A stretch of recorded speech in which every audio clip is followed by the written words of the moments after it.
that you have to do, you have to fight the war for the pleasure of me, for my sake. You have to fight the war. Same way, Jatayu also did in service of Lord Ram. He did. He thought he is doing service to Lord Ram. So even though he was old and he knew that he couldn't do much fight much against Ravana, still he could do what he could do for Lord Ram, and he tried to save Mother Sita from the clutches of Ravana. That is my opinion, Prabhuji. Okay. Hare Krishna. Hare Krishna. Thank you so much. Vikas Roji, yes.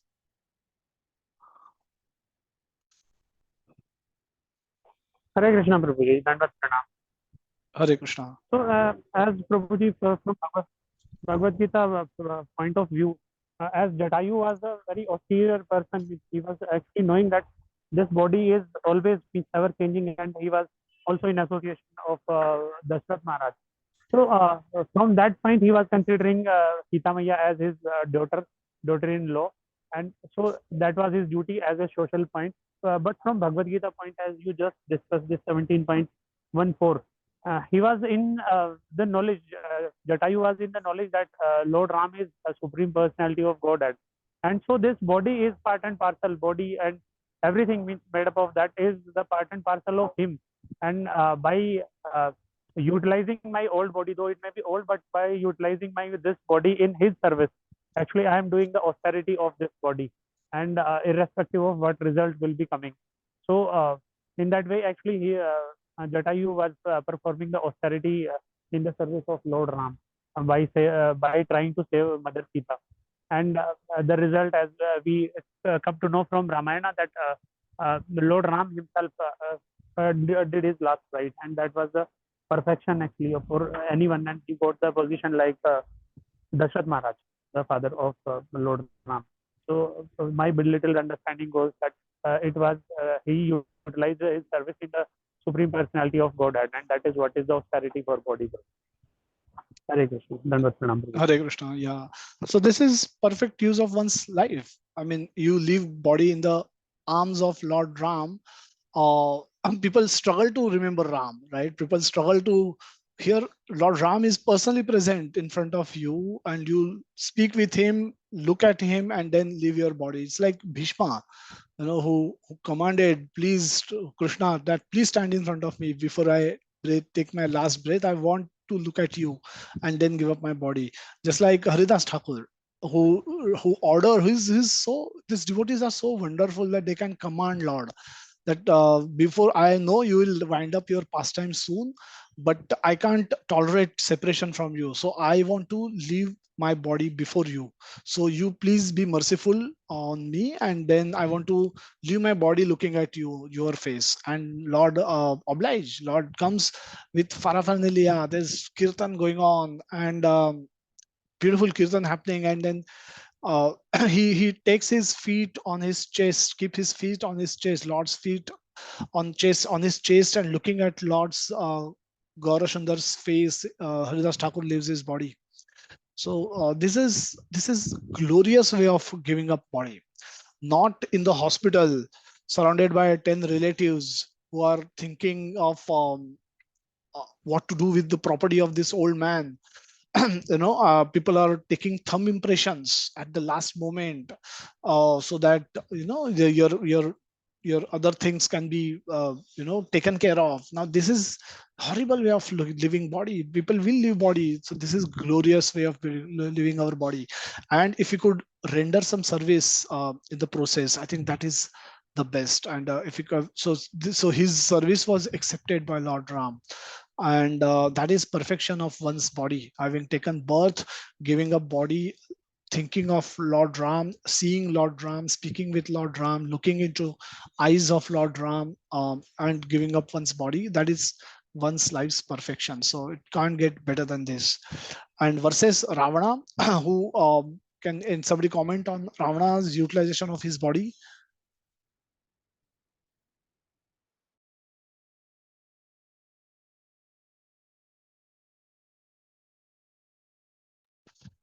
Yes, Vikas Prabhu. I'll request that there are more pastimes we need to discuss, we'll be discussing, but I encourage everyone to please raise hands. Otherwise, this will be a Vikas Prabhu will raise hand every time.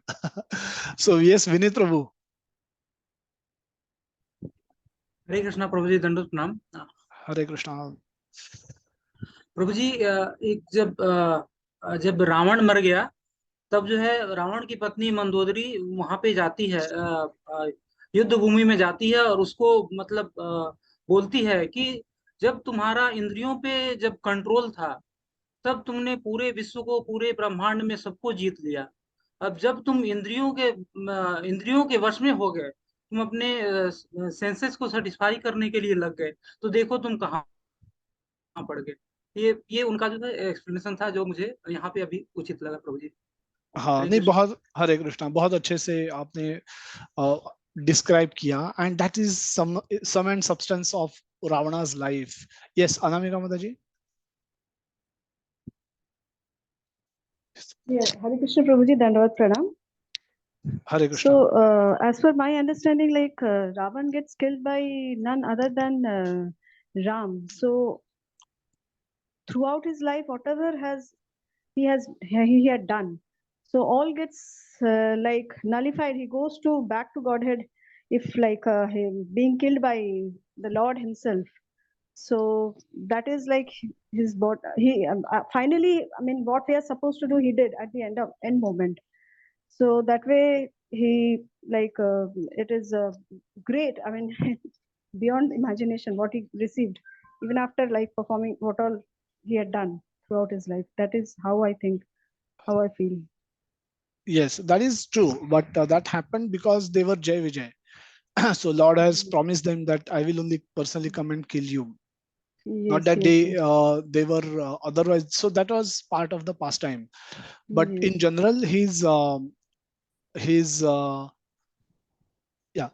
So the question is, Mataji, we are discussing a case of Jatayu and Ravana pastime, where Jatayu gets killed, and we are discussing austerities of body. So we just discussed the case of Jatayu. We're just closing on the Ravana case, and we'll move forward. So yes, that is a part of pastime where he was Jai Vijay. But in general, Ravana's position was summarized by Mandodari, and as described by Vinit Prabhuji rightly, that when you had no senses, no control on your senses, this is what is the result outcome of you. And when you could control your senses, you could perform some austerities, even though for material gain you were ruling the planet, you're ruling the whole universe. And Ravana exemplifies how we misuse our body, and what we should not do. He's an example of that. Vikas Prabhuji, you want to add something, or we should move forward? You have concluded, Prabhuji, in a very nutshell. Thank you very much. Hare Krishna, Prabhuji. Hare Krishna. Thank you so much. So we'll move forward. We'll have so the 15th verse talks about austerity of speech, which consists of speaking words that are truthful, pleasing, beneficial, not agitating to others, and also regularly reciting Vedic literatures. So this is anudvegakaram, anudvegakaram vakyam. Vakyam is speech. Satyam, it should be truthful. Priyahitam, it should be pleasing. Hitam is beneficial to the other persons. And swadhyaya abhyasam means we should give quotes from regularly from the scriptures. We should recite scriptures and give quotes from there. And vanmaya tapa uchare, tapa uchate. These are the austerities of speech. Let's analyze this little bit further. Power of speech, what words can do. Now we'll again take a step backwards. We'll speak something general, that words have immense power. Chanakya Pandit says that if you want to rule the world, power of sword is not sufficient. You should have power of tongue also. You should have power of words also. You, you should be able to motivate. You should be able to convince all your subjects that you are the best rulers, and therefore they should fight war for you or accept your rule. So for ruling the world, you need good speech, you need good ability to speak. The words can be constructive and words can be destructive. The words, the speech is constructive when we can motivate, we can uplift someone. And if a person is on the verge of committing suicide, if he happens to speak with somebody who can who can uplift the mood of that person, they can save life. Words, kind words can actually result in saving life of a person who is about to commit suicide. And there are so many numerous examples of our great book distributors of Srila Prabhupada, in Srila Prabhupada's movement, who many of them have had those experiences that people actually come in contact with book of Srila Prabhupada and then they give up their idea of ending their life and they become devotee, they take up to the devotional service. Many people who were in distress, who experienced depression, they were going through various, many times they've thought of committing suicides, and when they come in contact with Prabhupada books or Srila Prabhupada devotees, their life improved. So word has words spoken by Srila Prabhupada, words written by Srila Prabhupada in form of books, the words we speak as a devotee, as we try and cultivate others, as we try and encourage, inspire other devotees to take up bhakti, they can be very constructive. The words can also be destructive. When the words we speak are harsh, critical, they can destroy or devastate somebody's life. Now they can be truthful, but they can be devastating for somebody. Suppose a small boy is finding mathematics difficult, and then the teacher show him book which he will have to study after 5 years. Say you find this difficult, see this big book, 500-page mathematics book, this is what you will have to study going forward. So why are you finding this difficult? Now that is very harsh criticality, because the boy is in small standard, he's struggling with today current level of mathematics. You can't show him what he will have to study when he take up mathematics in college and scare him more, or do more damage to his confidence. So that's a destructive way of talking, way of speech. So often says that words are more powerful than a sword. The sword wounds are visible and curable, but the words, when they hurt, the damage is invisible, is not visible from outside, and it breaks relationship, it breaks heart. It's like Bhagavatam gives example of a earthen pot, mud pot.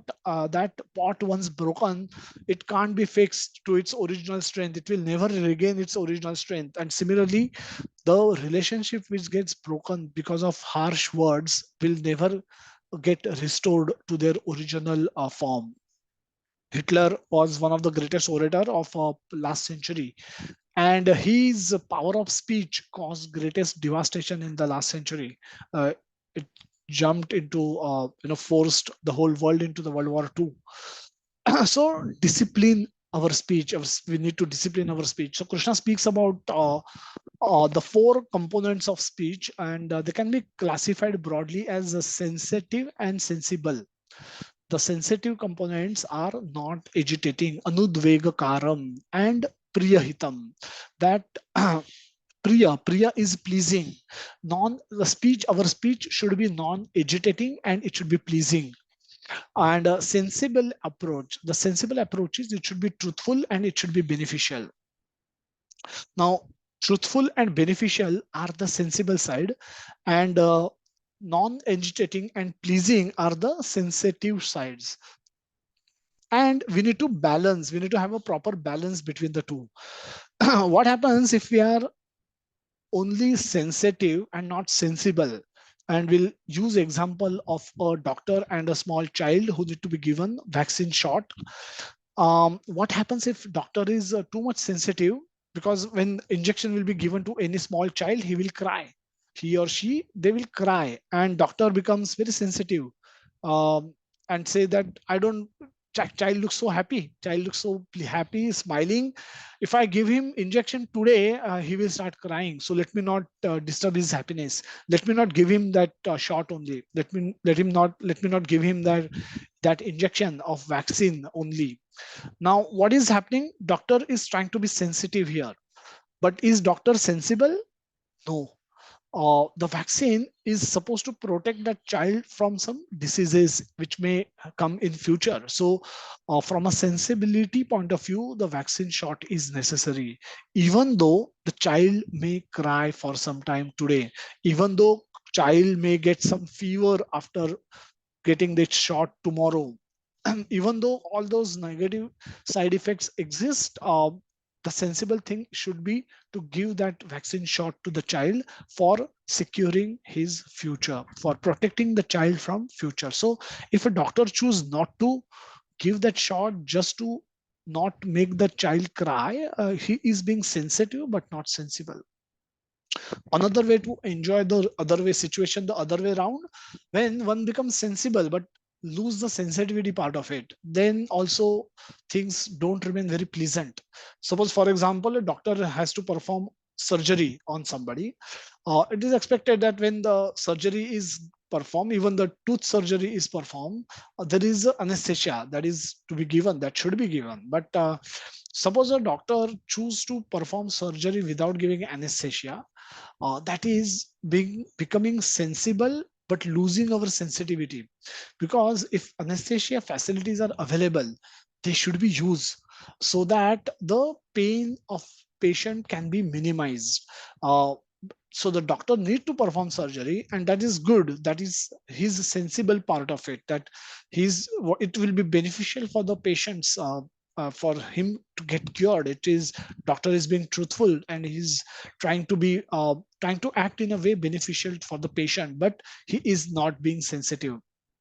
Now this is very important for devotees also. We need to be sensible and sensitive both when we speak with each other.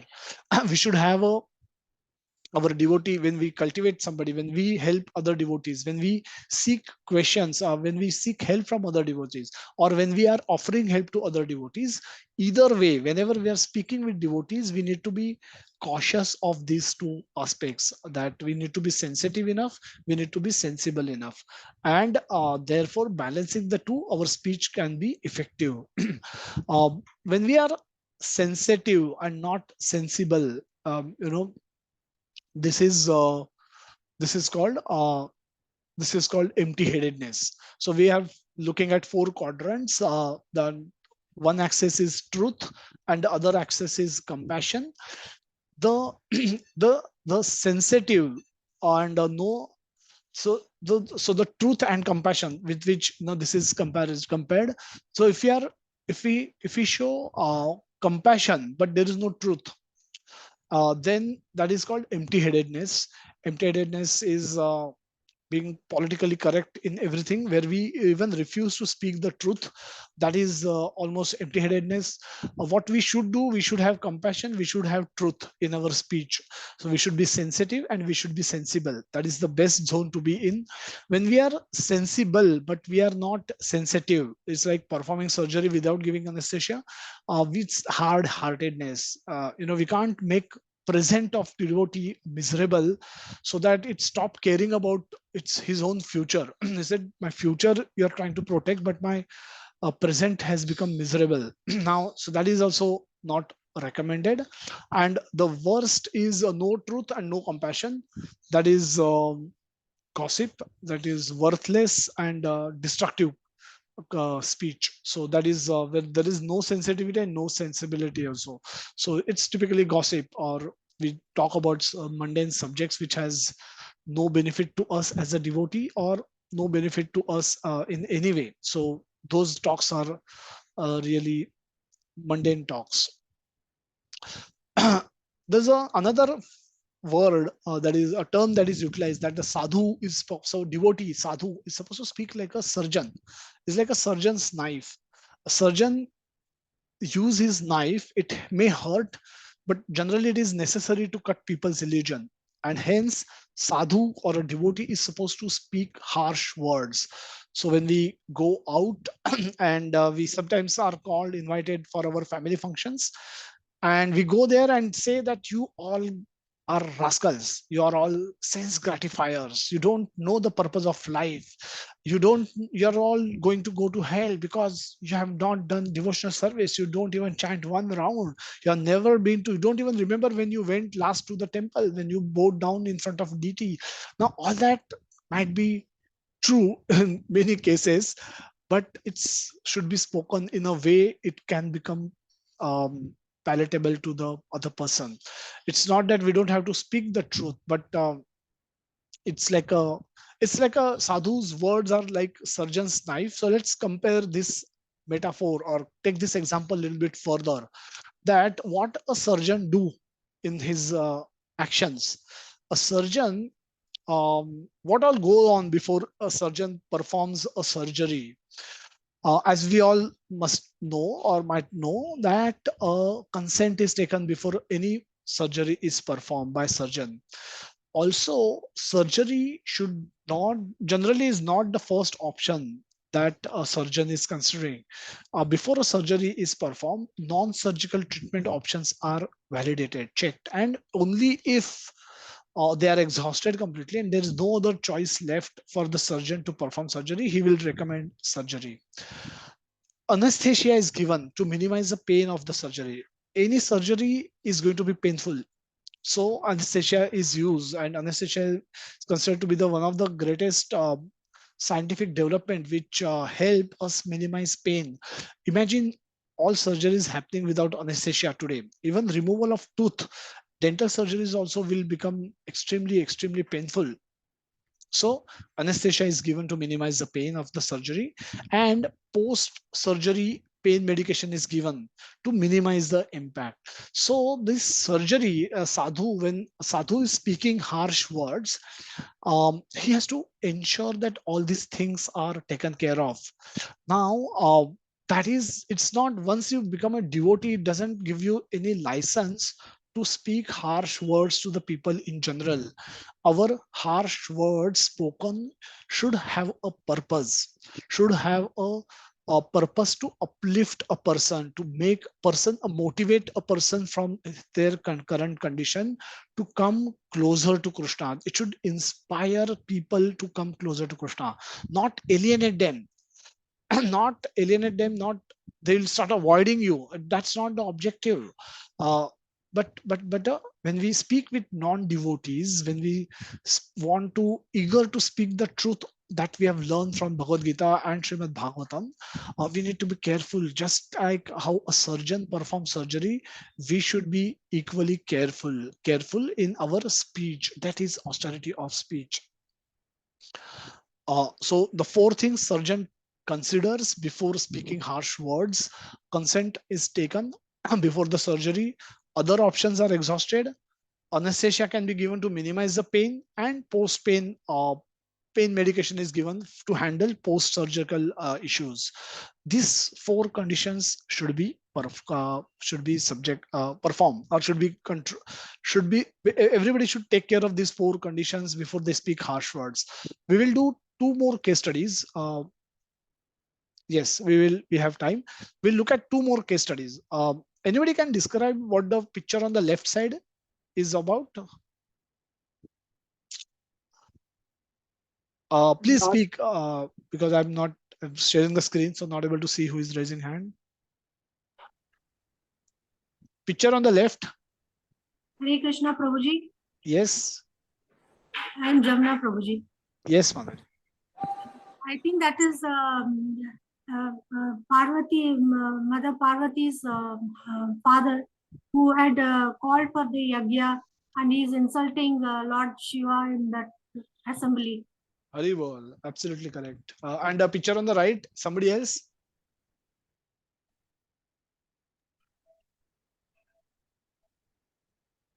Yes, Shankaranand Prabhuji. हरे कृष्णा प्रभु जी ये धृतराष्ट्र को विदुर महाराज को समझा रहे हैं.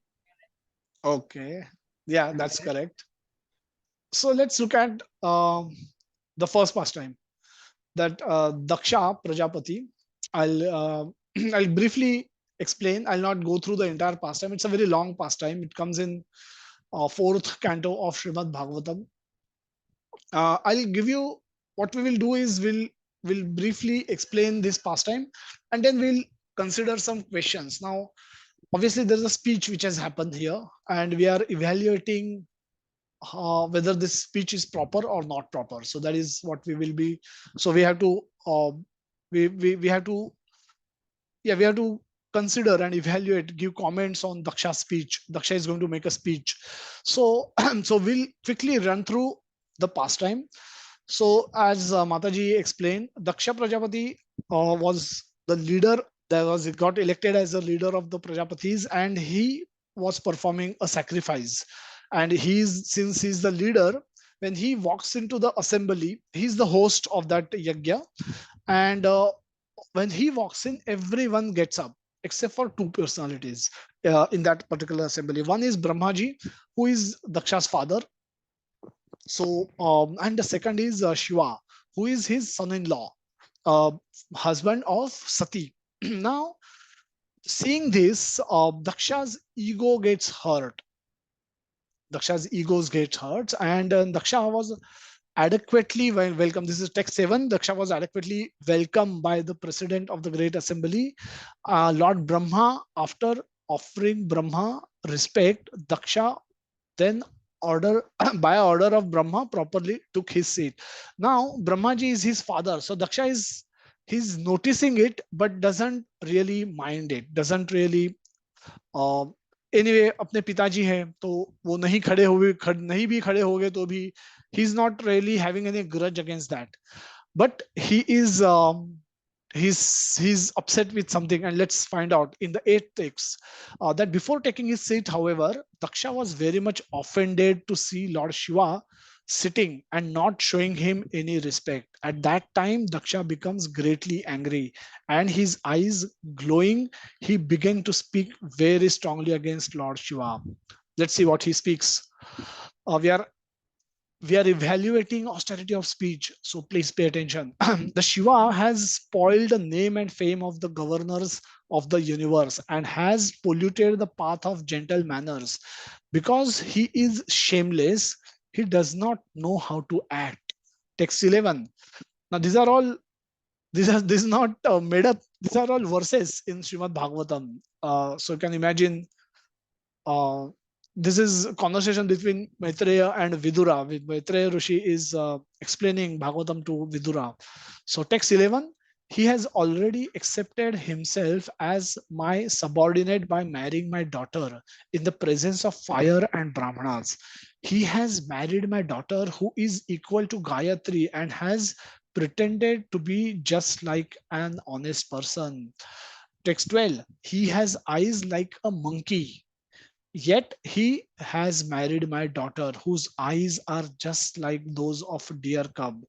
Nevertheless, he did not stand up to receive me, nor did he think it fit to welcome me with sweet words.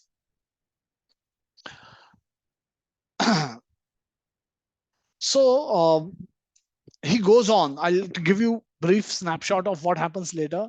He goes on criticizing Lord Shiva, and then he go on to speak that वो तो भूतनाथ है, वो तो भूत और प्रेतों के साथ रहते हैं. I mean, it's great mistake that I have done, that at the request of my father Brahmaji, I allowed this marriage to have taken place. It's a great mistake that I have done. I'm such a fool that I gave this my beautiful daughter to this idiot. And he speaks all kind of harsh words, used all kind of harsh words against Lord Shiva. Shiva, as you can see in this image, is sitting, patiently hearing and tolerating. His mind is not agitated. Daksha speaks all kind of agitating words, but Lord Shiva's mind does not get agitated, and he show great austerity of mind. He tolerates everything. Now, after a while, he walks away. He walks out. He gets up and walks out of this assembly, digesting all the insult, having He had all the capacity to cause any damage to Daksha, and nobody could have done really anything.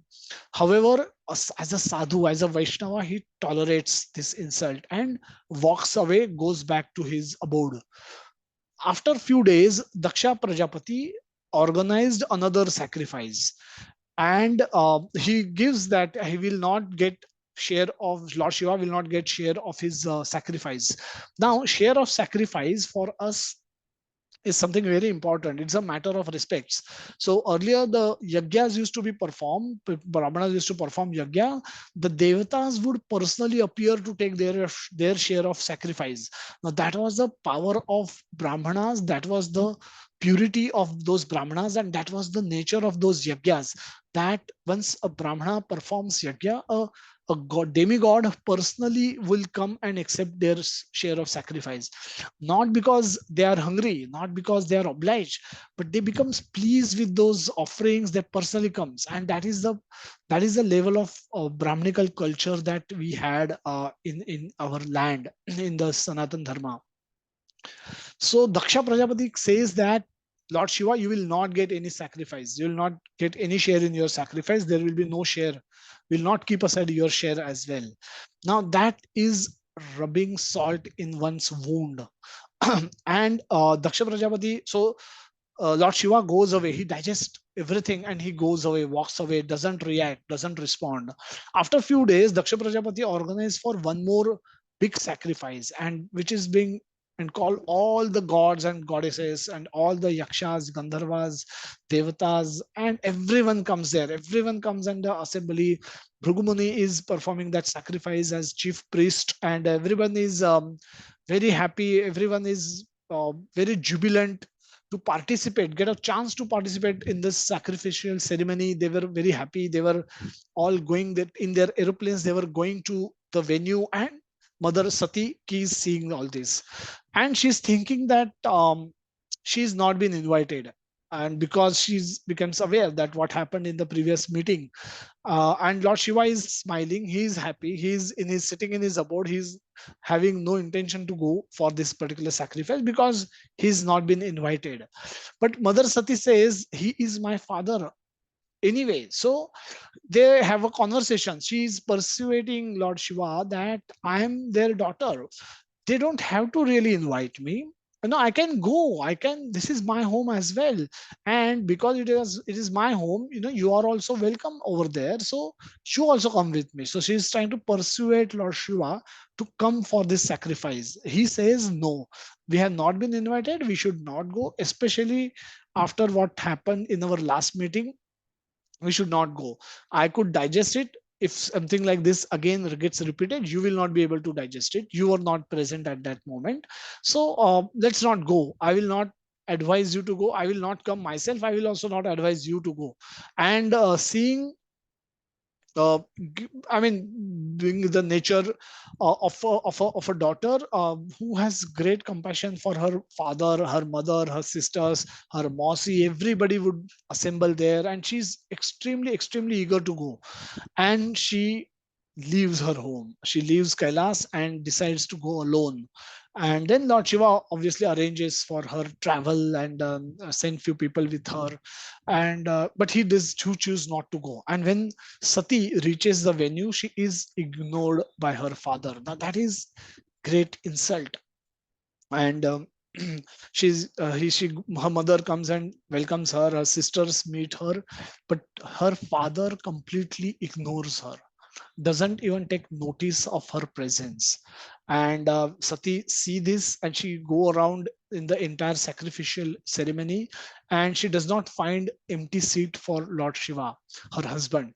And because if the protocol was that even if a particular demigod or god has not present, his seat will be vacant, his share of sacrifice will be kept, and the seat will be there. And and Lord Shiva being the lord of this material universe, has the highest position in this material world. So Lord Shiva's seat was not kept, and she realized what has happened. And she also realized why Lord Shiva was stopping her from coming to this particular ceremony. And she feels greatly offended.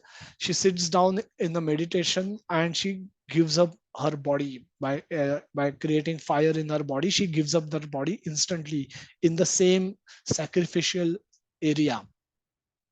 So, so the news of departure of Mother Sati reaches Lord Shiva, and he takes a strand from his hair, bangs it on the earth, and Virabhadra arrives. Then Virabhadra, he orders Virabhadra to go to the sacrificial area and destroy everyone and everything. And he goes there with the army of Ganas and destroy everyone. He cuts the head of Daksha, and then Lord Brahma later comes and pacifies Lord Shiva, and then Yaksha is given head of a goat, a bakra. Bhrigu Muni is given taji of that bakra, and Lord Shiva accept forgiveness, gives forgiveness to Daksha, and then the sacrifice happens. Lord personally appears, and the story goes on. The harsh speech of Daksha, let's analyze what he has spoken, the way he has spoken. We could have given the whole class on this, but let's limit and let's understand that based on what we have learned about speaking, the constructive, destructive, surgical speech, when we are very harsh, very critical, based on that, how will you analyze speech by Daksha? To be constructive, to be destructive? Was this surgery, those harsh words, were they successful? Give reasons why you think what you think.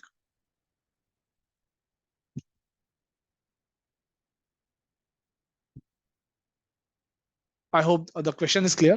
We have to analyze speech by Daksha Prajapati from the point of view of what we have learned, and give some analysis of give some comments. It was like a surgery, very harsh, critical words. Lord Shiva, Lord Shiva is as good as he's called Mahesh or Mahaishwar in this material world, because in this material world, Krishna does not perform. He only comes occasionally, but practically this whole world is under Lord Shiva's supervision. So he has the highest, and he's the well-wisher. He's the devotee, Vaishnava. He's well-wisher of all living entities. How could he be spoken in such language? So this is our question, and I just see one hand raised. I'll again encourage everyone to comment. Ashwini Prabhu, Hare Krishna. So please don't worry about this is austerity of speech we are discussing, and we should speak more. By not speaking, we are not performing austerities.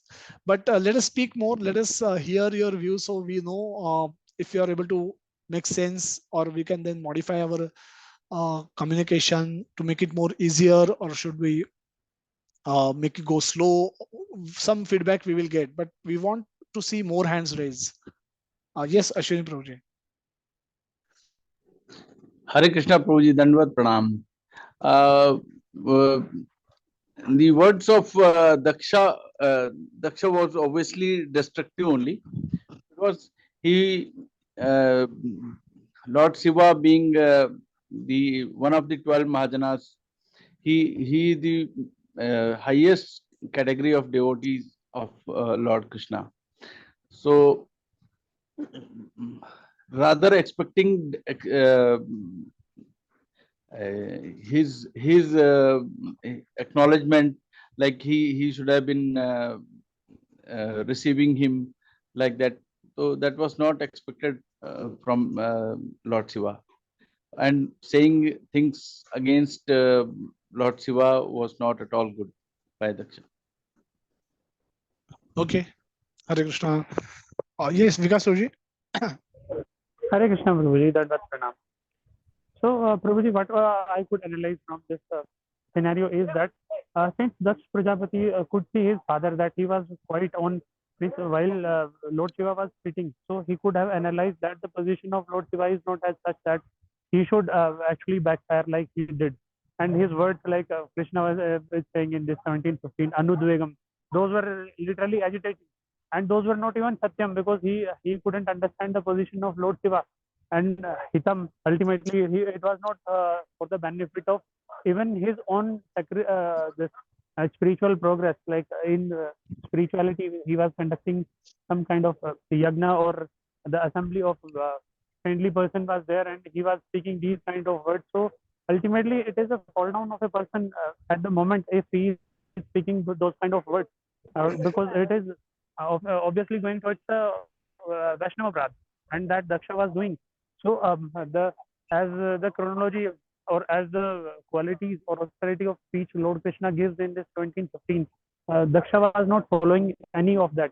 But Lord Shiva's character and Lord Shiva's behavior towards that shows us that how humble and how tolerant a Vaishnava is, that he even tolerates whatever is coming. And as His Grace Nautam Priya Prabhuji was mentioning, that even distresses are coming to our life, those are to show us that Lord is testing us. And Lord Shiva is actually showing us from his practical behavior that despite so much of insults, so much of nonsensical words towards him, he was calm and cool, and he just walked. And even just walking of a Vaishnava like Lord Shiva in the way that he didn't say any word, or he didn't give any feedback or something. It was like he was in a mood of like you are not even worthy of reciprocation, any kind of reciprocation. So the words of Dakshas were more miserable, but the behavior of Lord Shiva was of the quality of a great Vaishnava that he teaches us. So I could just perceive this, Prabhuji, from as my Yeah. belittle. Okay. Yeah. So another question: did so when we spoke about that sensible and sensitive, was it sensible or sensitive? Either way, how would you rate it? Anybody else also you can It speak. was neither sensitive, Prabhuji, and not sensible. Okay. Sensitive wise, because he already knew that Lord Shiva is his this son-in-law. So he was already knew all the qualities, appearance wise. He already knew Lord Shiva. But so in this way he was already aware, so it was not sensible to show that what Lord Shiva is, and neither sensitive, because what to talk about the behavior with the son-in-law. No one actually behaves in such a weird manner with the people who are just even unknown to him. So as per me, I couldn't perceive it as sensible or sensitive. Or sensitive. Okay. Hare Krishna. Hare Yeah, Krishna. Raseshwari Mataji. You can unmute. Yeah, Hare Krishna, Prabhu. Hare Krishna. Dandavat Pranam Rantayo. Prabhu, you're being sensitive. I think Daksha was highly sensitive, and being sensible, our Shivji was highly sensible. Typical Vaishnava, that is as Mahaprabhu says, Priyandapi Srisenas Tarorapi Saishna Manadena Kirtanyarthadahari. He just the best is like a best example, he said, and he didn't get affected at all. So that's being like most sensible of all, most humble of all. Lord Shiva being. So did Yes. Daksha Prajapati had the, so we spoke about the, when we should speak harsh word, no, we should have the consent. Consent is the position of authority. Somebody, patient generally, doctor take consent from the patient, means patient accept doctor's authority and cooperates with the doctor and allows him to perform surgery. So there is a superior subordinate position that get established. So did Daksha had that kind of a position at all? Did he had a consent from Lord Shiva that when we, before speaking harsh word, we should have this, we should check this. If we are, should we be speaking? So did from that point of view, from surgery point of view, how would you rate this? Actually, he didn't look up at Lord Shiva at all. In fact, he didn't look up at. He was a puffed up kind of a person. He didn't look up at Narada Muni also. He went to the extent of cursing Narada Muni also. So such a thing is not expected from Daksha Prajapati at all. Okay, so there was no consent. There is no position of authority. Neither anesthesia was given. He was simply Nothing. started He was blasting. he just broke out, and Okay. without even thinking of the consequences, and he had to face them. Okay, correct. That's true. So it's neither sensible nor sensitive. It's a very wrong way of presentation of one's own emotions, ego, personally, basically. Yes, Yeah, Prabhu. well, He went to the extent of even cursing Narada Muni. yes. Yeah. Okay. And Lord Shiva, any comments? I think both of you mentioned. Anybody else want to speak Yeah. something about Lord Shiva's response before we move to the next second pastime of Vidura and Dhritarashtra? Lord Shiva's response was perfect, Prabhu. He didn't react at all in a negative way. It is only his carrier and all they reacted and all that, but he was calm. Lord Shiva was calm. Yes, true. And later also Brahmaji comes and he said just wanted to teach them a lessons, and he forgives him, gives him head of Yeah. a goat, and then continues with the sacrifice and moves on. Yeah. Thanks so much, Adaji. Yeah. Hare Krishna. Hare Krishna. So next pastime is from again first canto Srimad Bhagavatam. Now this is Vidura speaking strongly with Dhritarashtra. Now the Vidura has returned from his. Now this is after the war has completed. War has taken place. All 100 sons of Dhritarashtra are killed. Duryodhana is killed. His biggest strength or source of attachment that is gone now. The Dhritarashtra is he now Yudhishthir says that you continue to live in the palace. You are like king only, and then Dhritarashtra is now living with Pandavas, and the same Bhimsen, who killed his 100 sons, Dhritarashtra is living with them in the same palace. And now Vidura comes. Vidura comes and speaks something very significant here. So Mahatma Vidura addressed Dhritarashtra saying that, my dear king. So he addressed him as king. Now Dhritarashtra is no more a king technically, because Yudhishthir has won the war, and Dhritarashtra was king of this Hastinapur before before the war. But very sarcastically, Vidura is addressing Dhritarashtra as king, my dear king. Please get out of here immediately. Do not delay. Just see how fear has overtaken you. Text 19. This frightful situation cannot be remediated by any person in this material world. My lord, it is the supreme personality of Godhead as eternal time, Kala, that has approached us all. 20. Whoever is under the influence of supreme Kala, eternal time, must surrender his most dear life, what to speak of other things such as wealth, honor, children, land, and home. Your father, brother, well-wishers, and sons are all dead, passed away. You yourself have expanded the major portion of your life. Your body is now overtaken by invalidity, and you are living in the home of another. You have been blind from your very birth, and recently you have become hard of hearing. Your memory is shortened and your intelligence is disturbed. Your teeth are loose, your liver is defective, and you are coughing up mucus. 23. Alas, how powerful are the hope of a living being to continue his life. Verily, you are living just like a household dog and are eating remnants of food given by Bhima. Imagine Vidura speaking he start this conversation by addressing Dhritarashtra as king. And this is what he's speaking. He's saying, you are living just like a household dog, and are eating remnants of food given by Bhima. Now, why Bhima he was brought into the conversation? Because to remind Dhritarashtra that the same Bhima has killed 100 your sons. So, 24th, there is no need to live a degraded life and subsist on the charity of those whom you try to kill by a reason and poisoning. You also insulted their married wife and and usurp their kingdom and wealth. 25. Despite your unwillingness to die and your desire to live, even at the cost of honor and prestige, your miserly body will certainly dwindle and deteriorate like old garment. Please, therefore, leave for the north immediately without letting your relatives know, for soon that time will approach which will diminish the good qualities of men.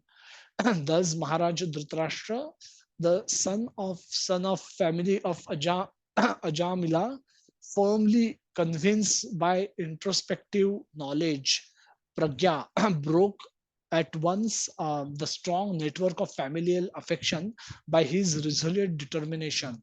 Thus, he immediately left home to set out on the path of liberation as directed by his younger brother Vidura.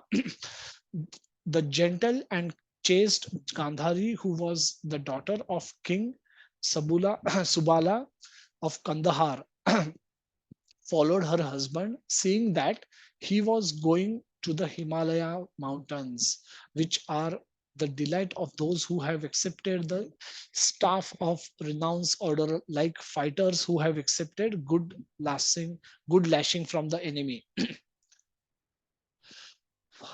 So let's hear from others. What do you think? This is hopefully a simpler pastime. We have all had discussion. Now we want to analyze again this speech of Vidura being destructive or constructive, and then sensible, sensitive, and from the point of view of a surgeon, did he had a position, or why do you think the surgery was successful or otherwise? And then let's give reasons. Let's hear from others, those who have not spoken so far. Sudeep Prabhuji, happy to see you raise hand immediately. Hare Krishna. Yeah, Prabhuji. So this is really one of the favorite pastimes or favorite portions in Mahabharata, where we see that they are giving real learnings in this from the scriptures. So when Vidura speaks to Maharaja Dhritarashtra and addresses him as Rajan or the king. Actually, this was sarcastic, but still he mentioned the word Rajan to, and the rest of the verse which he speaks, actually he mentions exactly the opposite characteristics of a king, what Dhritarashtra is actually living like, and his status has become like. But he mentions still him as a Rajan to just point him and shake him up that please remove all your age-old mindsets and your blindfoldedness and come back to reality of life, which he was never been.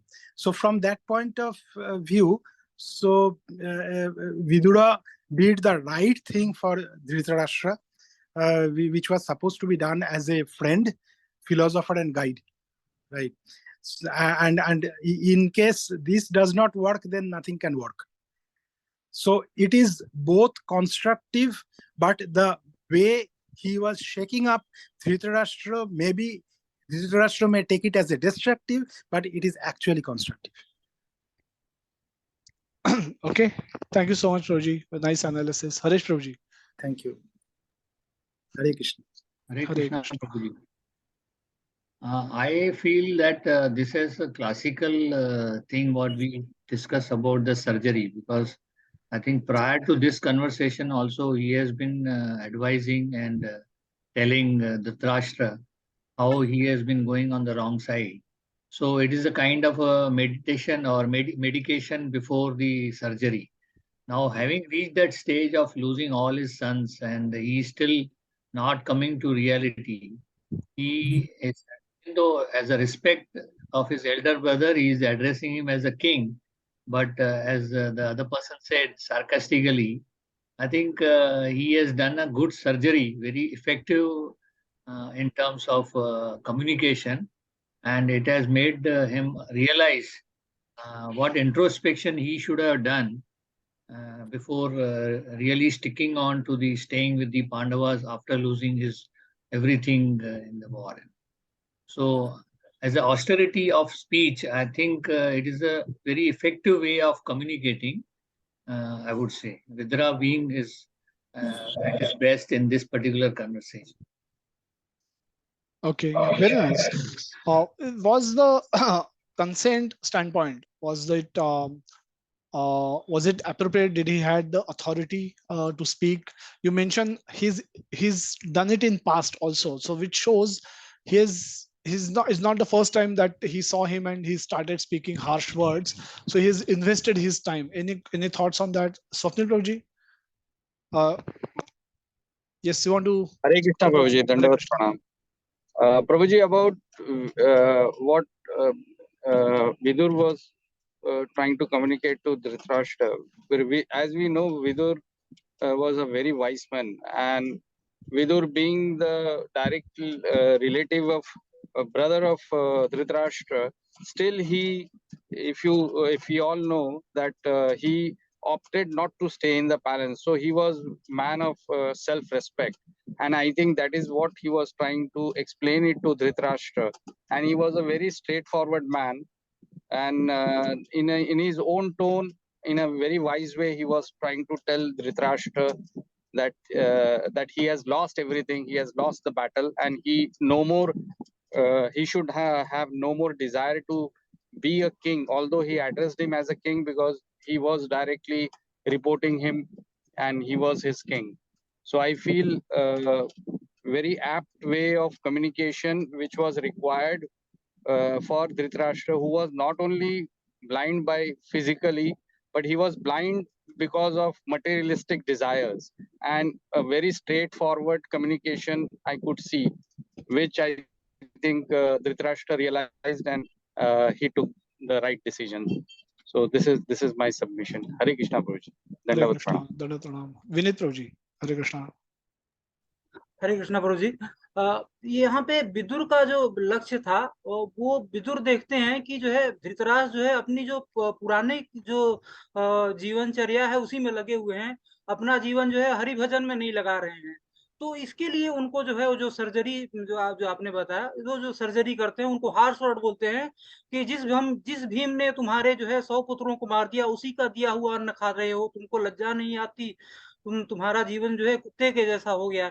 तो इसका प्रभाव हुआ है कि धृतराष्ट्र जो है जो अपना जो है राजमहल का जीवन छोड़ करके और सन्यास की तरफ जाते हैं और अपना जो बाकी का जीवन जो है हरि भजन में लगाते हैं।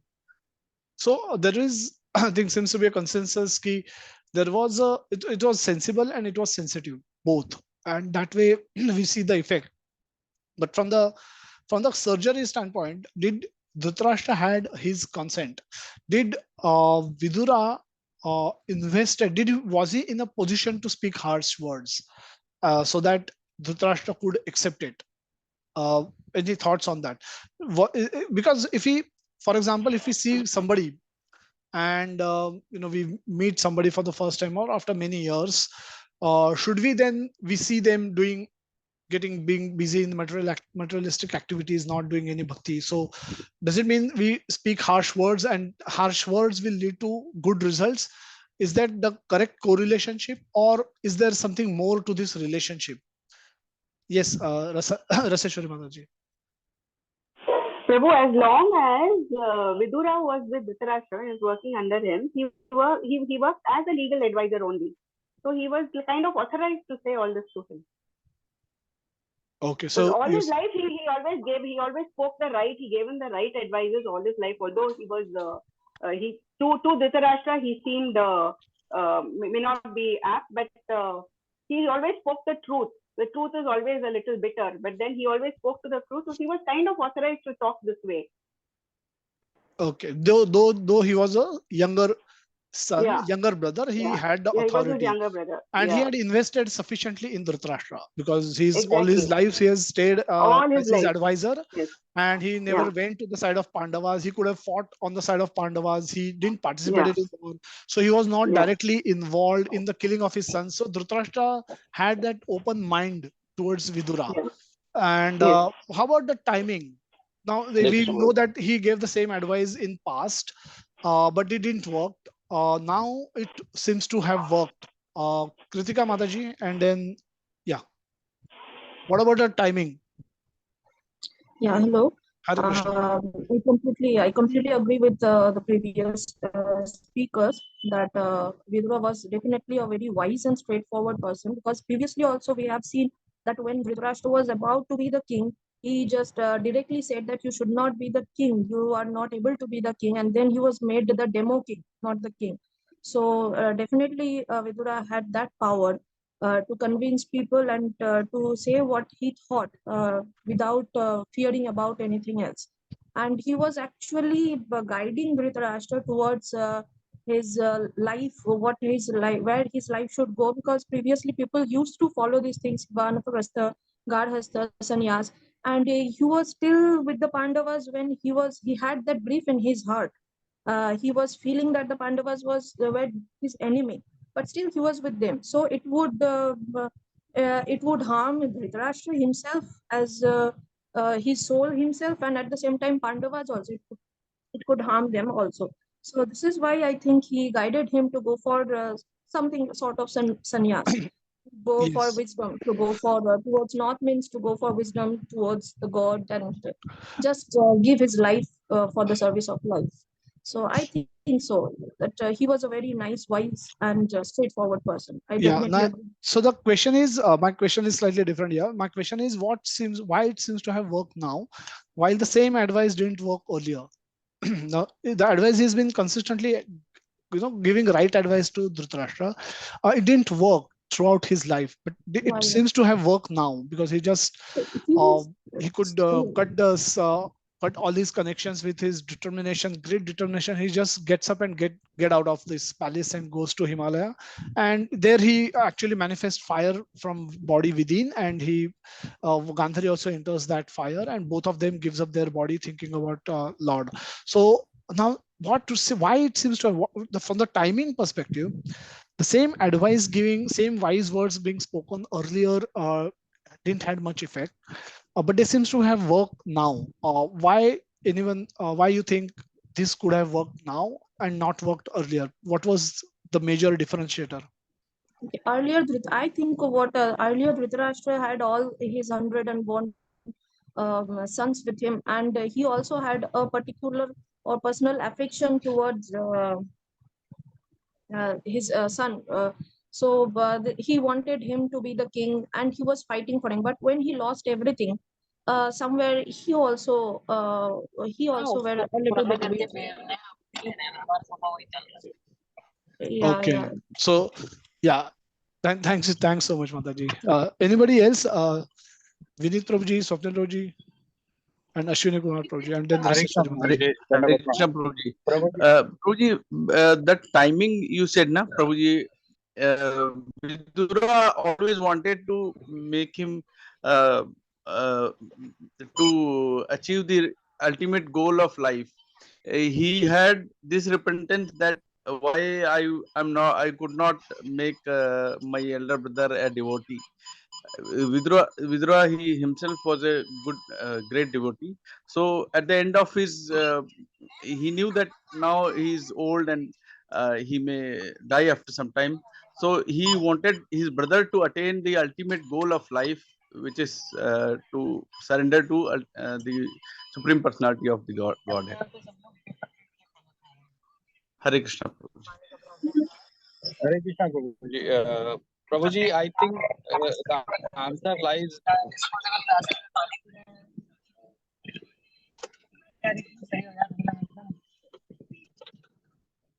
Prabhuji, I think the answer lies in realization. I think realization is the that's the key thing, that when Dhritarashtra was in situation and he was advised, but realization, he could not get the realization. After losing everything in the war, and when the wise words came to, he heard the wise words from Vidur, he was listening, and that time the realization had come. So timing, when we talk about timing, I think realization gives the real timing. If there is no realization, then there is no timing as such. Thank you, Prabhuji. Hare Krishna. Hare Krishna. Raseshwari Mataji, you had your hand raised. Okay, yeah. So the whole point is, thanks everyone for nice contributions. We'll encourage others not to practice austerity of speech, but speak whenever there is opportunity to speak in the sessions. Especially these are meant for our contributions. But Vikas, do you have any last comment before we go to the summary? Hare Krishna Prabhuji. That was pranam. So as Swapnil Prabhuji was mentioning the realization, actually it was not that Dhritarashtra didn't realize the wise words of Vidura earlier, but earlier he was having the company of his ambitious son Duryodhana, Shakuni, Karna, and whatnot. Means there was a good association of bad people as well, and that was to a great extent, which was actually, and at times Dhritarashtra also realized, it comes in Mahabharata also, that he realized that whatever Vidura spoke even before, that was true, but as the association of devotee we take, but again then we take the association of non-devotees. So that the effect of the association of devotee is just that faded away very soon if we are in association of non-devotees. So that was the situation with the Dhritarashtra, though he realized also, but now he was completely in association of Vidura, and there was no other association available to him, and that is why this was a perfect time for him. Means wherever he was seeking advice, he would have got this kind of advice on, and that is why this was hopefully, as Nautam Prabhuji spoke on this also, that this was hopefully third or fourth time Vidura tried to console Dhritarashtra, and this time it worked because there was no association of non-devotees available to Dhritarashtra. Hare Krishna. Hare Krishna. Raseshwari Mataji, last comment. We'll then go Yeah, back to the Prabhu. summary. What I wanted to say was, all this is fine. He ultimately realized that Vidura is his best well-wisher, and he'd lost the war and all that stuff. But now I feel the Paramatma within must have inspired him. Yes, this is a time for you to just give in to what Vidura is saying and move out. So that is the ultimate thing. The Paramatma within him must have inspired him. Okay. So he's already he's in a lost situation. Yeah, Prabhu, that's it. Yeah. Hare Krishna. Thank you so much. So thank you everyone for contributing, and yeah, a lot of good points brought out by all of you, many of you, and those I'm assuming those who couldn't speak, they probably agree with whatever was spoken. So yes, I mean when we analyze the speech from the sensible and sensitivity point of view, whatever Vidura was spoke was highly sensible and highly sensitive. It had compassion in him. He had love for his genuine love for his elder brother, and he was their well-wisher for the whole family. He didn't participated in the war, so he was in no way involved in the killing of Dhritarashtra's 100 sons. So Dhritarashtra always had open-mindedness towards Viduras. After the war was over, the Vidura had invested in Dhritarashtra for whole life. So he was acted as his advisor throughout the life, and when he came back to Hastinapur after the war was over, Dhritarashtra had open-mindedness towards Vidura. Had the same thing being spoken by somebody, by Bhimsen or by Arjun or even by Yudhishthir, Dhritarashtra was not ready to accept those words, because they were part of the gang who killed his 100 sons, and he always had that attachment. So Vidura was independent in that sense. So Vidura was in the position of authority because he has done this always, and he was also so Dhritarashtra was prepared to hear from Vidura than anybody else in the world, and at this moment also he happily surrenders to the will of Vidura. Timing wise, it was perfect, because surgery also has to be done at a right time. Dhritarashtra had lost all his sons, so he had no more anchors left, no more hope left. So after the war was over, he was waiting for this surgery to happen, and nobody, but he didn't had the right person to speak. He would not have heard the same knowledge from anyone else except for Vidura. But because Vidura was always on his side and stayed on his side even during the war. War, people changed sides. People went to he could have easily gone to the side of Pandavas or could have fought from the side of Pandavas, but he decided to remain independent, uh, and so that he could come back and he could help his elder brother to get out of this material contamination, material consciousness. So this was Vidura's position. This was Vidura. So Vidura was in a perfect position to uh, to to to give advice, right advice to Dhritarashtra. Vidura has exhausted all his options. This is not the first time he has spoken harsh. This is probably the first time he has spoken harshly, but he has always given good advice to Dhritarashtra. Dhritarashtra could have listened to that advice, which was not as harsh as this one. His history could have been much different. The Dhritarashtra's point of view, Dhritarashtra was helpless. He was prepared for the surgery. He was rather waiting for the surgery to happen. Now his willingness was there to listen to something like this, something as hard, as harsh as this, as true. He was waiting to listen to the truth, and that came from the right person at the right time, and he accepted it. What role Paramatma from within has to play in it? Now, if person is unwilling, even God cannot help them. Mukam karoti vachalam, pangum langhati girim. That is possible. So, disabled can be enabled by God. Disabled can be enabled by Lord Krishna's mercy. The disabled person can become unable. A person who cannot speak, he can recite shlokas, he can recite scriptures, and a person who cannot walk can climb mountains. Now that is possible provided there is a willingness. God, if somebody is unwilling, even God cannot help such person, because Krishna has given free will to every soul. So Dhritarashtra in this case was willing to listen, willing and waiting for the surgery to happen on him. And the moment it happened, the same very moment, he got up and got out of that palace. He didn't spoke a word with even Gandhari. Gandhari simply followed him. After this, Sanjay, who has worked all his life as his charioteer, he says, he comes back to the palace saying this, I've been cheated by my king. He went away and he never told me, he never took me. And then Dhritarashtra also feels the same, that where my father like king myself must have had, Dhritarashtra would have gone. Who will give him massage? Who will, where he will live? I don't know where he is. And then Narad Muni comes and then pacifies him and give strong instructions to Yudhishthir also, that he's gone, don't bother about him, he's not going to come back. With great fortune that he could hear those wise words from Vidura and could contemplate on them, could reflect on them, and could realize those words. And now he is a self-realized man. He is walking away.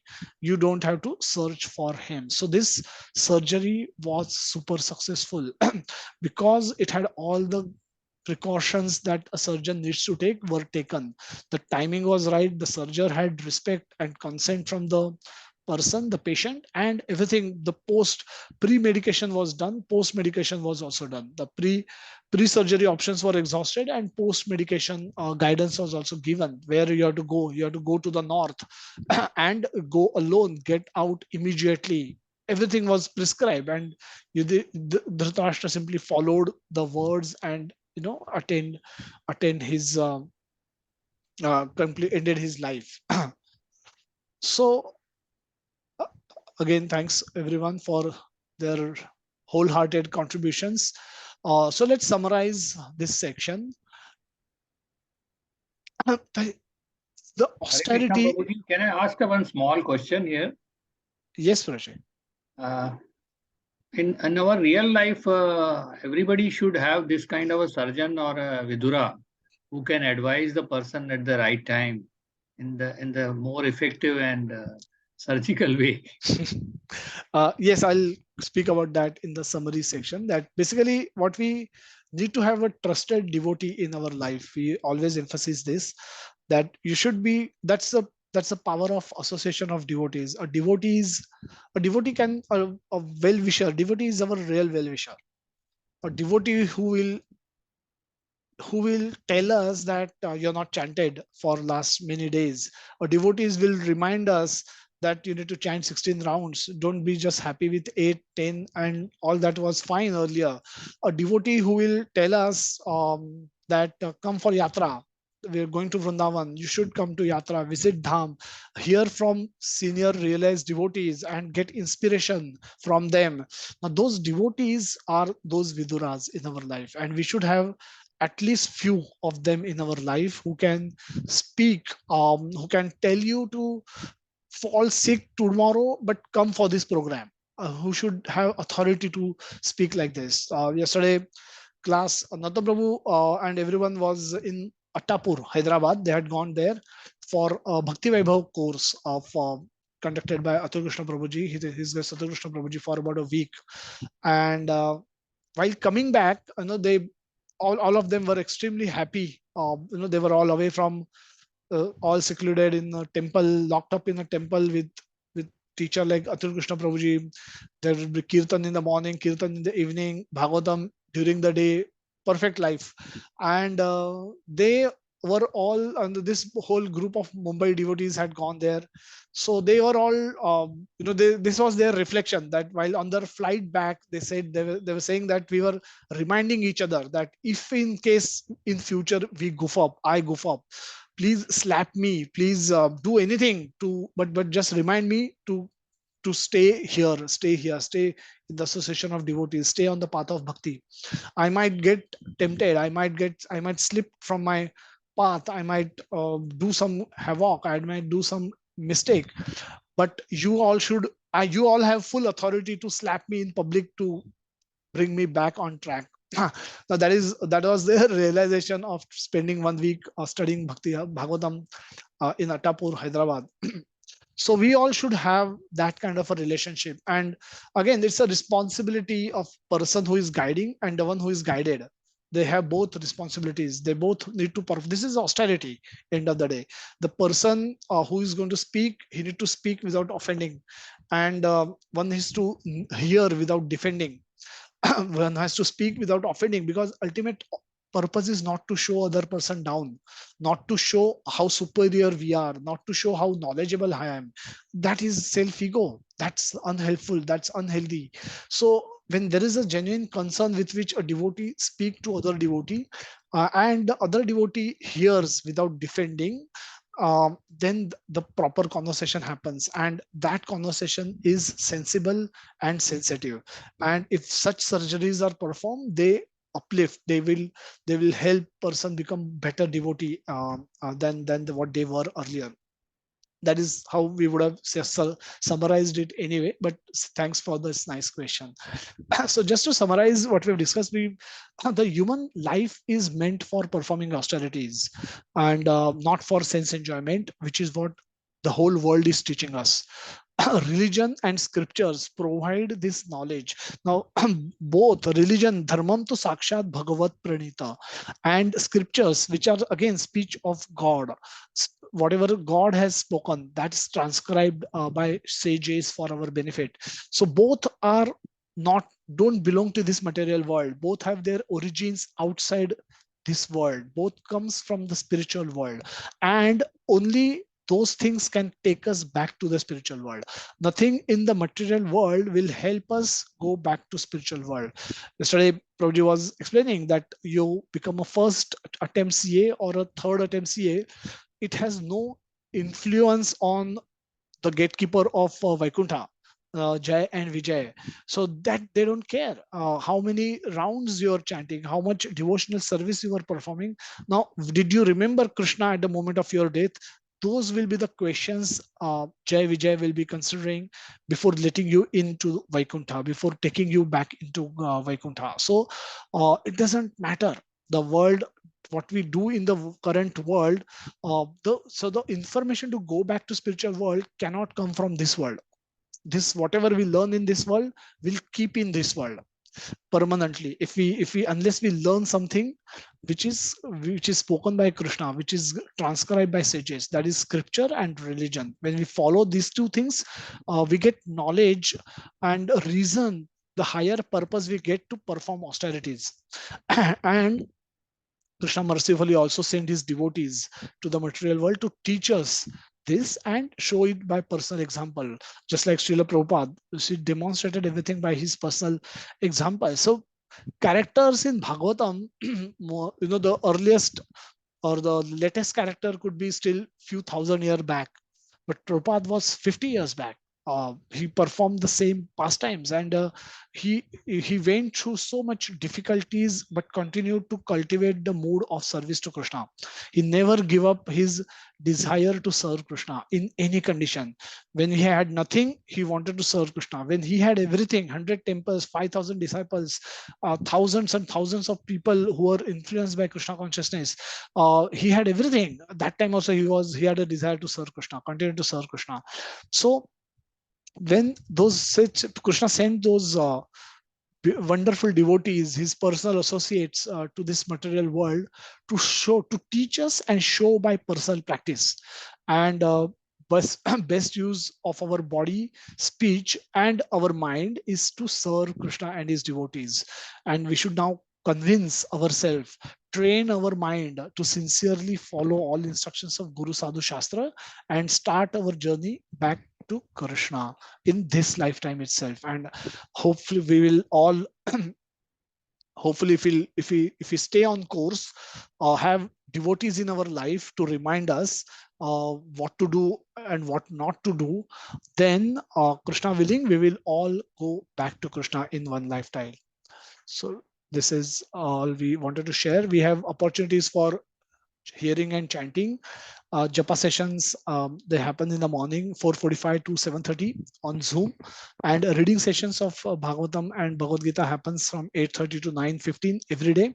These are all daily sessions. Please make use of this facility to cultivate remembrance of Krishna.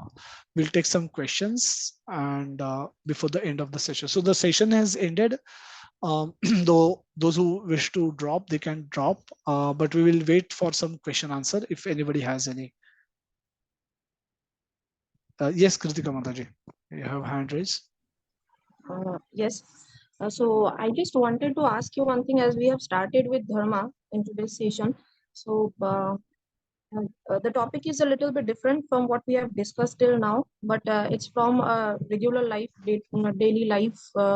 So suppose I have just experienced, I have just started walking on the spiritual life, you can say, or all these processes. But at the same time, what the life we have just spent it, and we have just spent, and our friends and circles, they all say that, what are you doing? Why are you doing so? Why are you living non-veg? Like this. So there are many people who say that when they see a sudden difference, a sudden change in you, they just don't accept it. So my question is, if it's my friends, they are very nice people, but they cannot accept the change in you. So previously in yesterday's session also, it was said that we should cut connections with the people who are not allowing us to go to spirituality. So what should we do? Should we cut connections with them? Or, as I have already realized that the spiritual path is actually benefiting us to go to a higher level. So, or should I influence them also that to come to this path? So should I cut the connection, or should I involve more and spend more time with them, so that I can tell them that you also come to this path? Are these two things different, or how difficult it can be? So I can go to the previous thing again, or they can convert. So this is I think I cannot express myself properly. I No, think I understood, Mataji. Thank you so much for this wonderful question. So in the beginning, these questions do come up, and even later also this question remains, that how should we handle our close circle, and we all face that every day.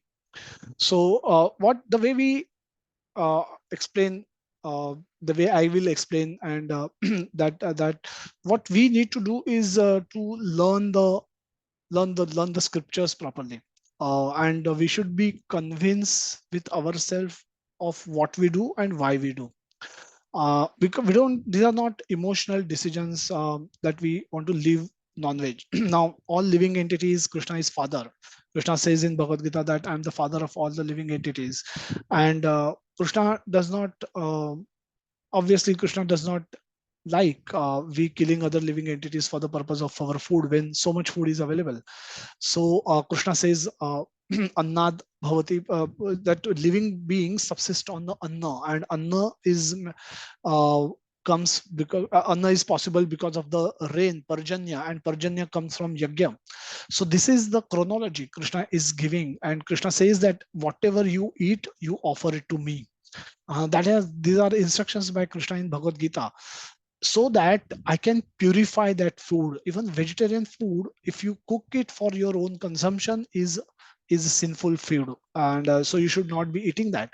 So even vegetarian food can be sinful, what to speak of meat. So these are Krishna's instructions, and we should study Bhagavad Gita. We should study Bhagavad Gita is our own scriptures. It's meant for our own guidance. It's meant to live life according to the instructions of Bhagavad Gita. So it's for our benefit. If we could if we and that should be our endeavor at earliest possible stage, we should learn things from Bhagavad Gita, and we can implement those in our life with conviction. Scriptures explains everything in very great logical sense, but we also need to develop faith. Now the faith is not blind faith. Faith comes from spirit, the actual spiritual realization, and that happens when we do chanting of Hare Krishna Mahamantra. So with this combination of learning, reading scriptures or hearing about scriptures and chanting Hare Krishna Mahamantra, the combination of these two gives us conviction and gives us the actual evidence of spiritual happiness. And so that is called realization, that we realize what we're learning is actually true, and I can live a more healthy, a more blissful life by following instructions of Bhagavad Gita.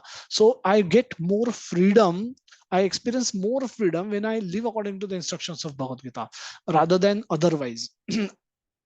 Once we become fixed, once we ourselves get convinced of this, up till that point, I believe we should ideally not try to convince others, because if our conviction is weak, the people can do a reverse surgery on us. You know, they can perform a reverse surgery on us. They will shake up our faith only, and then we will neither be here nor be there. So that risk exists.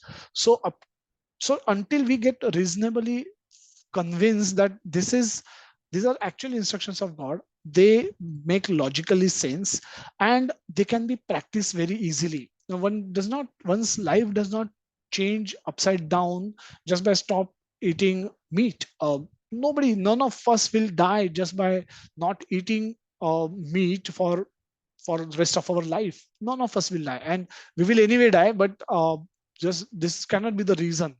So the intoxication, these things, when we this is austerity, and when we perform this austerity, we get rid of these unwanted things from our life. We get rid of even onion garlic from our meal, so that we can offer whatever we have cooked to Krishna, and then we take it as a prasad, and this we do it lovingly, not grudgingly. We lead a very happy life. Our life becomes very peaceful. Lots of dualities go away from our mind. We become our path becomes very crystal clear. What we have to do, not to do, there are no dualities left. There is no confusion left in our mind. So our life becomes actually happy. It becomes single-minded focus. Once we reasonably attain that, from that is a stage when you can consider whether you can share this with others, and people will notice change in you, and people will either find you, they will be inquisitive what is causing this change, and either they will now once you it's like once you get cured by a particular mode of treatment, say homeopathy. Now you're just benefited from that mode of treatment. You're not become expert in the homeopathy as a subject. Now you've been a beneficiary of this treatment, so you can vouch for your benefit, but you cannot explain everything about the homeopathy to a person. Now that will be too much to expect. You can learn and eventually explain, but otherwise, simply for the benefits that you have got, you can convince others that this is the way of life that you have adopted. As an adult, as an independent person, we all have our own choices. Some choose to wear black on an auspicious day, some choose to wear red on an auspicious day, some choose to wear white on an auspicious day, and so on and so forth. There are choices, people have choices, people have, so this is your choice, and you will expect, and you're not doing this blindly, but you will expect people, those who are near and close ones, to accept you with who you are, as who you are, and they shouldn't really and so that stage, no, you are neither preaching them, neither you are allowing them to preach you. Eventually, seeing you benefiting, you becoming more peaceful, you becoming more blissful, and you are able to handle the reversals in better way, not get agitated, become able to perform austerities, being more patient, all the good, remaining single-minded, focus in your focus, you are able to actually do your work better, your homely responsibilities better, your relationship actually improves with your relatives and near close ones. Now, seeing all these benefits, you're able to control your mind better. Now, people can't imagine all these benefits coming simply by doing japa in the morning and giving up. Now, it's not that these things without Krishna makes no sense. See, it's Krishna who caused change inside us. It's not that giving up of onion garlic makes us better. It's offering food to Krishna and eating it as a prasad. That contact with Krishna purifies us. Contact with Krishna help us get rid of anarthas, and that is actually gives us peace of mind. Connection with Krishna, connection with Bhagavad Gita gives us knowledge, and Krishna, when he start acting, he start performing his surgery, we become peaceful, we become happy, and people notice that. Now they have, now this is where you have opportunity to tell them that secret of your happiness, that by getting connected with Krishna, because of Krishna you are becoming happy, because of Krishna you are becoming more peaceful, because of Krishna you have learned the knowledge from Bhagavad Gita and because of Krishna you are able to deal with your life in much better way, much better. You exercise better peace of mind, you exercise better control over your mind. If people are willing, people want all this. There's no denial. No, I live in corporate world, I work in corporate, so everyone is searching for this, and people are ready to do anything for getting this right benefits. When they see you benefiting it from it, and without really having to go to the Himalayas or go to a place and not speak with your neighbors or your spouse for 10 days, or sit in meditation pose and do nothing, try to empty your mind, and or do some any other kind of aghori prakriya to get these results. So without doing any of these things, you're leading the same life practically, but just by changing the motive behind your actions, you've been able to achieve all this. Now you want to do everything by keeping Krishna at the center, not to show your ego, not to show your superiority to your colleagues or your subordinates or your superior, how good you are, how great you are. So it's not, you're not working on your ego, you're working to serve Krishna. So your eating is also service to Krishna, your japa is service to Krishna, your reading is reading Bhagavatam or Bhagavad Gita, so that is service to Krishna. Your talking is talking with devotees, discussing spiritual subjects. Your deity worship is deity worship, that's a direct service to Krishna. So you're surrounding your life by keeping Krishna at the center, and you're practically leading the same life externally. Now that is magic. For many can't imagine this happening, and it can happen in a very, very short span of time.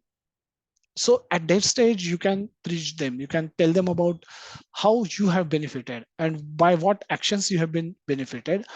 If they are keen, if they are interested, they will adapt it, they will become more inquisitive about it, and then you can connect them with right devotees, right set of devotees who can then explain them to this aspect to them. There is a risk of we preaching them directly, but we can show them that this has worked on me, it can work on you as well, so why not try it? And that's a better way of presenting it, rather than criticizing the what they are doing. And this is, I'm talking about our very close relatives, whom we can't really preach in the way we preach others, because we've done everything with them. Probably few years back you probably would have had enjoyed a non-vegetarian treat with those same people, and to whom now you can't preach them the bad effects of non-vegetarians food.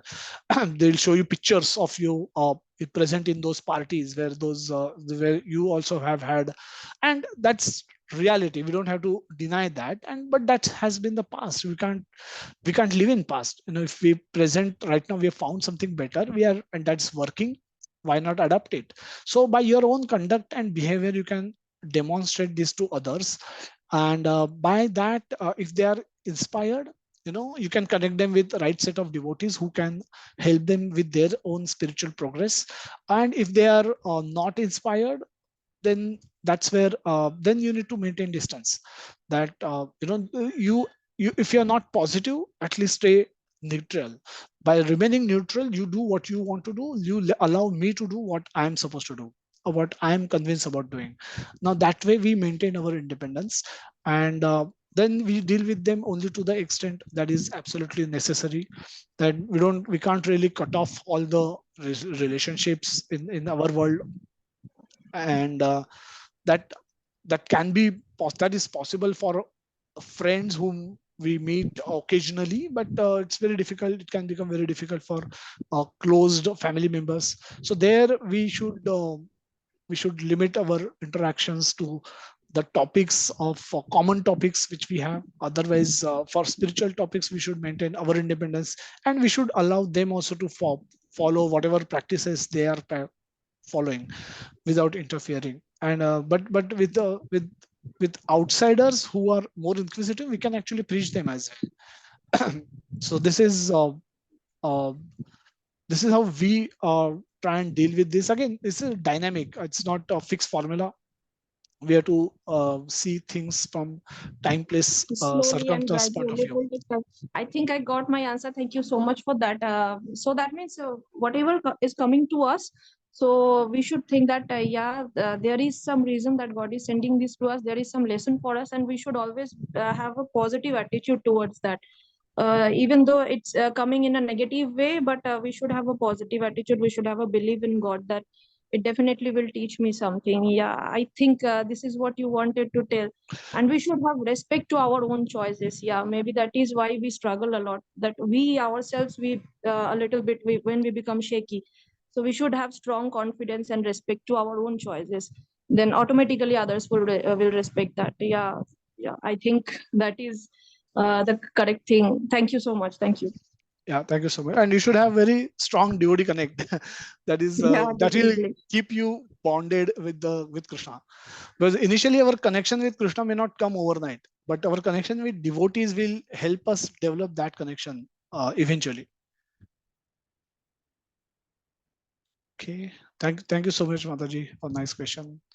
So go to the chat box. Yes, Vikas Savji, you have a question? Hare Krishna, Prabhuji. Dandavat Pranam. I don't have any question, but as Mataji told that, just told that your answer satisfied what all queries were there, and I was contemplating on that. You are in the series, Mataji, and there have been so many people like me and so many other devotees whose inquisitiveness was satisfied to the level that no more other inquisitiveness was left about what to practice and why to practice and why not to practice. Rather, it has become why not to practice this. And if someone is coming in the way, it looks like their whatever kind of their arguments are coming, those are very fictitious kind of and very fragile, and they will break in a very near point of time. So why to even listen to them? Why to pay heed to them? So that is the glorious preaching of yours, and the way you are enriching us with the nectarian knowledge of Bhagavad Gita, Shastras, and not even that, just how you have just simplified the complexities of all Bhagavad Gita, so complex words which were looking to me, at least to me, at the first time of reading that, I even couldn't find it interesting to read, and now it becomes relishable when you are taking session on that. So that is a big kind of gratitude towards you, Prabhuji, and thank you so much for being so humble, inculcating so many listening, hearing qualities in us. Those qualities are not developed, but at least for your sessions is developed, and so much have come which are beyond expression, and still, but again, I'm sure about that. As you concluded the session with that, after some time, if we will keep following the regulations and chanting, then we will be in the Golok Vrindavan Dham. So it will be again the like you are standing behind Srila Prabhupada and we are standing behind you.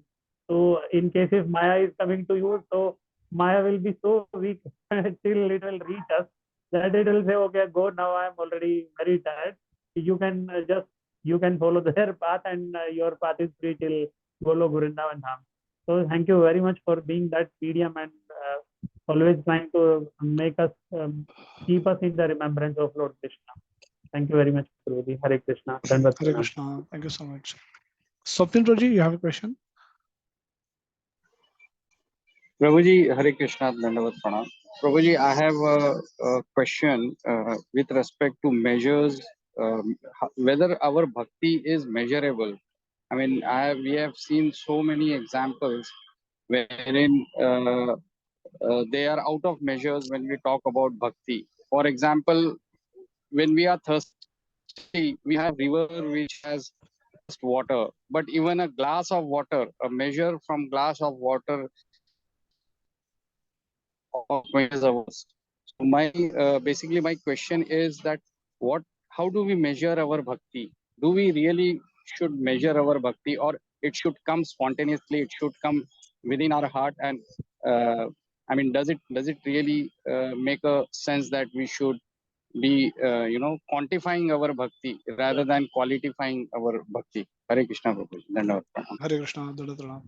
So in yesterday's Bhagavatam session, or previous to that, we were discussing Kali Yuga and the Prabhupada writes in purport. One of those purports is that very beautifully he explains that the hot water seems pleasant in the cold, and the cold water seems pleasant in hot. The food tastes very nicely when you are extremely hungry, and as you rightly said, that glass of water is the most tastiest drink when you are extremely thirsty. Now, similarly, the problems or the difficulties, reversals in the life of a devotee, they come, and so that uh, devotees can take greater shelter of Krishna.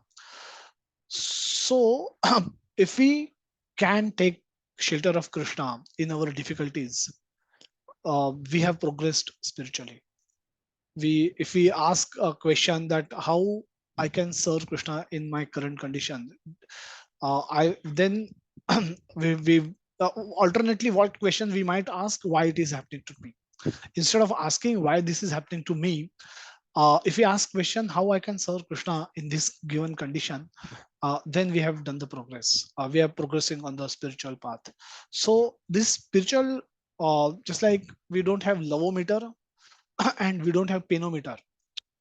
It is end of the day, it can be felt, it can be it can be felt inside the heart, but it can be demonstrated through our actions also. Like when despite of all reversals, all difficult situations, when you don't lose your desire to hear and chant and serve devotees, serve Lord, now that inner love for Krishna gets manifested by external service, despite of being in difficult situation. Now when you are comfortably placed, everything is nice, office is going on, family is there, and then you choose to do some service, even that is nice. But when things are reversing for you, this is not working, that is failing, that has gone bad, and health has deteriorated, other this problem, that problem, and despite of all these problems, when you continue to love and serve Krishna, continue to hear and chant and speak with devotees, serve devotees. Now there, so this is indication of the fact that you have taken greater shelter of Krishna, and that is sign of progress in bhakti. In when we progress in bhakti, we take we become more dependent on Krishna. It's not that we stop putting in our efforts, but after doing that effort we depend on Krishna, and more we depend on Krishna, more our progress in bhakti is. When we progress in bhakti, our love for devotees increase, so we become non-envious of devotees. When other devotees progress, we praise other devotees. We become really well-wishers for other devotees. We become happy when somebody else makes progress. Now these are contrary qualities to our material world. In material world, everybody becomes envious when my neighbor progresses, when somebody else gets promotion. I don't enjoy it. We don't really become happy with it. So these are the qualities when they get developed, manifested internally, and we demonstrate them externally through our actions. We can consider that to be progress of Krishna. Should we judge it by ourselves, or we can let that be judged by our guides, our senior devotees who are guiding us, and they will they will not give you a certificate that you have attained 47% progress in the process of bhakti, or 64%, or you are at 75%. They may not really give you this kind of a certificate with this percentage mentioned there, but they will engage you more and more in service, and you will perform those service more and more by removing time, by compromising, by sacrificing your personal comforts. So you will then, as Nanda Prabhu mentioned, you'll cancel your Goa trips to go to Mayapur. You'll cancel your Goa trips or foreign trips to come to Vrindavan. That all that will happen because you will prioritize Krishna for before everything else. And once you, these are measures of our progress in bhakti. So this is again, when you do so much, giving up onion garlic is a very small thing. Giving up meat eating and intoxication is a very small sacrifice, is nothing. I mean, we are talking about bigger sacrifices, not these petty sacrifices we will probably do, would have done, all of you should have by now done anyway. But we will do all this, and that will be the measure of our progress in bhakti. And as I said, we'll not get a certificate, but by our own measure, we will, we can understand that we are doing things more for Krishna than we were earlier, and that is how we progress towards Krishna in bhakti. Hare Krishna. Thank you, Prabhuji. Thank you very much. Hare Krishna. Hare Krishna. So yeah, there are no more questions. We can end today's sessions. Thank you so much for participating and staying back. We'll continue with this topic of austerity, and we'll conclude the 17th chapter in our next session. Please join next Sunday as well. Next Sunday is Akshaya Tritiya. It's a very auspicious day. So but hopefully we'll have the class. I don't think but we can visit the temple, nearest temple you can visit in the evening. But we'll continue with this class as at 11 a.m. Next Sunday as well. So thank you so much everyone for joining and staying back. Wish you all a very happy week ahead. Stay Krishna conscious throughout the week, and we will meet on next Sunday. Hare Krishna. Hare Krishna. Hare Thank Krishna. you